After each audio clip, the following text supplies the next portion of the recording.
నాకు ఒక డౌట్ వచ్చింది. ఈ మతం మారే వాళ్ళను, ఈ నక్సలిజానికి ప్రభావితం అయ్యే వాళ్ళను చూసుకుంటే ఇద్దరికి సిమిలర్గా ఒకటే కారణంగా అనిపిస్తుంది. అదేంటంటే ఇప్పుడు ఫస్ట్ మతం కోసం చూసుకుందాం.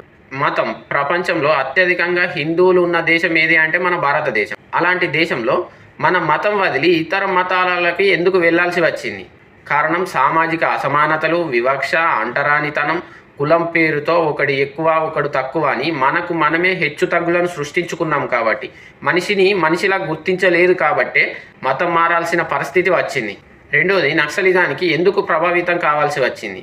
కారణం ఆర్థిక దోపిడీ, సామాజిక న్యాయం, పేదలపై పెత్తందారులు చేసే దాడులు, పాలకుల దోపిడీకి వ్యతిరేకంగా పేదలకు న్యాయం జరిగేలా నక్సలిజానికి ప్రభావితం కావాల్సి వచ్చింది.